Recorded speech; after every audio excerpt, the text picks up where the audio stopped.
Hey, ciao l'équipe Sanamo, bienvenue à tous, comment allez-vous? Aujourd'hui, Made in Abyss, épisode numéro 5. Dans le dernier épisode, on en était où Rico et Legus sont arrivés au niveau 2, à la forêt envoûtante, il me semble que ça s'appelle. Sur le chemin, ils ont rencontré un gars, je sais plus c'est qui, je me rappelle plus de son nom, mais c'était un sifflet noir qui était venu pour voir Légus après que les autres enfants lui ont parlé de lui et tout. Et aussi, il les a amenés, pardon, au point d'observation si, il me semble. Enfin bref, il les a amenés à un endroit, il les a accompagnés à un endroit précis. Arrivés à cet endroit, ils ont pu descendre ensuite là où ils sont arrivés, pardon. Et du coup, on s'était quitté sur une phrase de l'aigu qui disait, voilà, en fait, plus personne va venir nous chercher ici, mais ça peut être des humains qui vont être à nos trousses, mais ça va être autre chose, tout ce qui n'est pas humain en gros.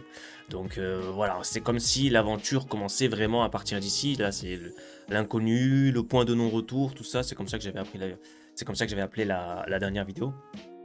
Bref, du coup, c'est parti. J'ai hâte de voir ce qui va se passer. Made in Abyss, épisode 5. Let's go. Et voilà. Ça, c'était dans la fin de l'épisode 3, ça. 4, pardon. Elle est trop contente.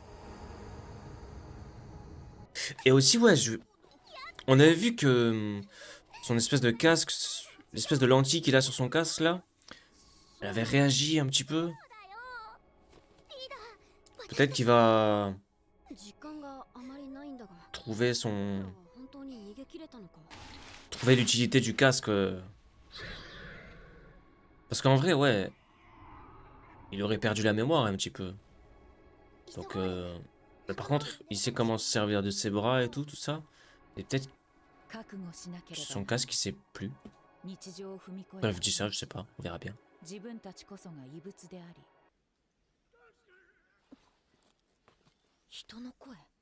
Entendu elle?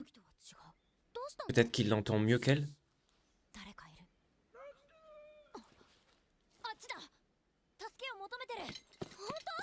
On dirait que c'était la voix d'une vieille personne. Ah, elle a entendu cette fois-ci. Il avait l'air bien en galère hein, avec sa voix là. Hein. Ah, au secours! Oh, parce qu'il se fait écraser. Oula. C'est un sifflet violet.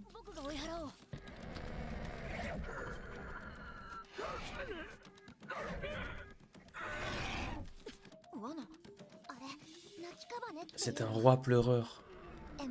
Il imite une proie qui appelle à l'aide pour en attirer dans... C'est ce que j'allais dire, on dirait que c'est le monstre qui dit ça. Oh. C'est un gros piège. Oh.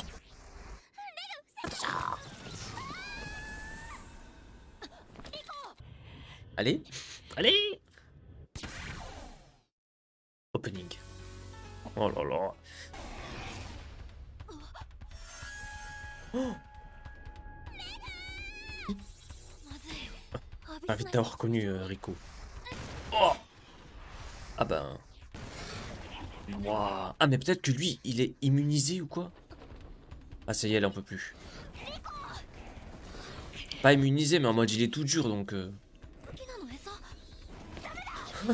Pour nourrir les bébés. Waouh. Ils sont là tous sur lui. Son casque. C'est vrai qu'il peut tirer des caméas lui là. Ça c'est ce qu'on avait entendu dans l'épisode précédent. Il avait entendu une voix aussi, il savait pas d'où ça venait.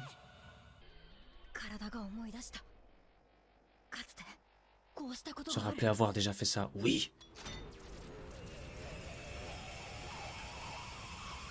Makakan Sapo.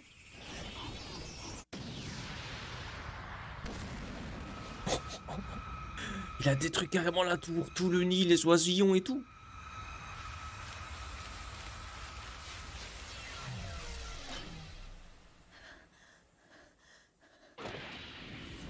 Oh oh. Clutch. Trop fort. Et du coup, sont où tous les oiseaux là? Désintégrés? Elle a vomi? Waouh. Il a tout défoncé. Ça va toucher Rico, plus de Rico. Oui. Ah, essuie-lui la bouche. Hein?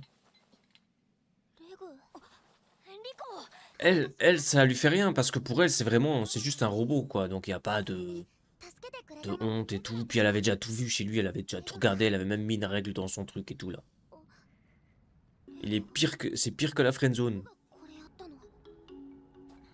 C'est même pas un humain, quoi. Donc bon, pour elle, en tout cas. Je pense, hein.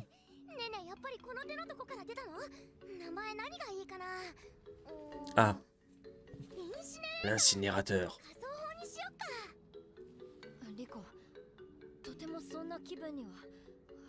Ça faut te faire exploser aussi. Ouais.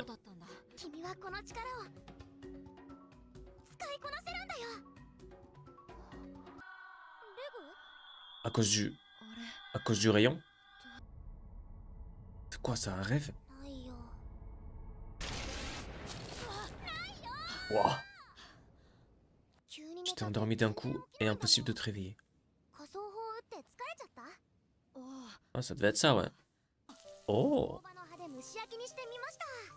Je l'ai fait cuire à l'étouffée, assaisonné avec du sel, gemme et des graines de violette d'eau. La dernière fois aussi, c'était fait un petit barbecue, là. Souvent, à mon avis, on va voir ces petites scènes-là. Eh, mais ça a pas l'air cuit, ça. J'avoue. C'est de la viande de roi pleureur que tu as tué. Les rois pleureurs mangent des humains. Comme tout à l'heure. J'avoue.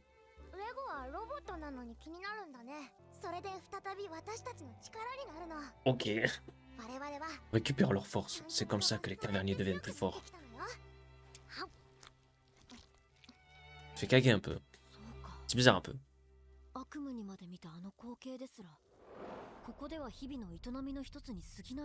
Hmm. Trop pratique lui, hein, n'empêche. Ah ouais. Comment ça facilite les choses, n'empêche, de l'avoir avec nous, enfin avec elle.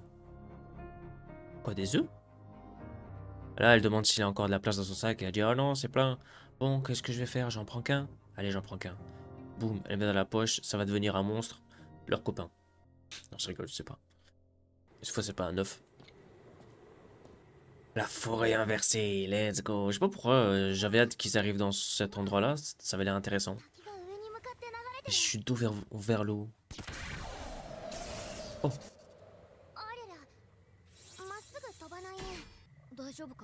C'est quand même bizarre que la forêt soit inversée. Les arbres, les plantes, normalement, ils sont censés pousser vers le haut. Qu'est-ce qu'il est temps à pousser vers le bas?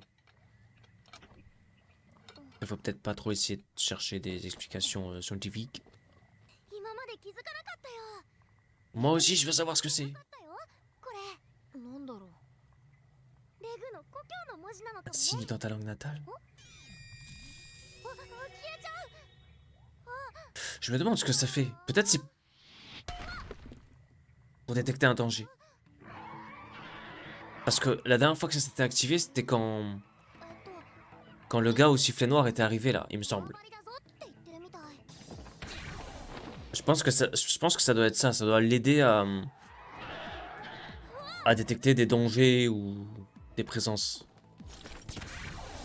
Quoique ça avait pas forcément capté l'oiseau là qui leur a tendu un piège. Mais peut-être parce que c'est eux qui l'ont trouvé cette fois-ci, alors que là, c'est le casque qui a réagi en premier, je sais pas. Ok. Oh, quelque chose approche. Ils sont deux. L'un est sifflet rouge, mais l'autre... Oh! Sifflet bleu. C'est des caverniers qui sont là depuis. Ça va, en fait, elle avait pas trop besoin de son... Enfin, pas qu'elle avait pas besoin, mais en vrai, elle a retenu plein de choses du livre, donc ça va. Le camp d'explorateurs. C'est là où ils voulaient aller. Et du coup, est-ce qu'ils vont rencontrer les gens qui sont dedans, à l'intérieur? シーカーキャンプにはいつも見張りさんがいるんだって。だからね、近づくだけで Comme ça, ils font descendre une gondole dès que quelqu'un approche. なんとか届き。Il y a quelqu'un qui va toucher. レグ、どうしたの？何かに腕を掴まれた。まだ生きてたんだ。あのガキ。 Ce gamin est encore vivant. 不動教。 Ozen l'immobile, le seigneur figé, un sifflet blanc à la force inégalée, une lueur brille dans ses yeux. Les enfants y verraient-ils de l'espoir? Quoi? Oh! Donc c'est une sifflet... Oh non! Ok, donc c'est la fin de l'épisode, mais il me semble du coup, si j'ai bien compris, c'était Ozen l'immobile alors? C'est la personne, bah oui, c'est la personne qu'on leur a dit, faites attention à lui ou à elle. Je pensais que c'était lui, on dirait elle. Je sais pas encore, j'ai pas vu. Mais à la fin, au début à la fin, je pensais que c'était la voix de la personne qu'on a vue, mais il me semble plus que c'était la voix de Lisa qui parlait. Je sais plus. Bref, en tout cas, est-ce qu'ils sont bien tombés? Est-ce que c'est juste la personne elle est un petit peu bizarre ou quoi? On verra bien, mais apparemment, elle connaît l'aigu, enfin, du coup, elle sait pas s'il s'appelle l'aigu, mais elle le connaît parce qu'elle dit, ouais, il est encore en vie. Donc, comment ça, enfin, ouais, j'ai hâte de voir la suite. Moi, de manière, je vais enchaîner la suite direct là, mais j'ai vraiment hâte. Là, et les épisodes passent trop vite. Les épisodes passent vraiment trop vite, donc c'est trop. Bref, du coup, je vais vous laisser ici et vous donner rendez-vous dans le prochain épisode de Made in Abyss. Merci à tous d'avoir regardé la vidéo jusqu'à maintenant. N'hésitez pas à mettre un maximum de likes, de commentaires, tout ça, tout ça. Merci à tous, à la prochaine. Ciao.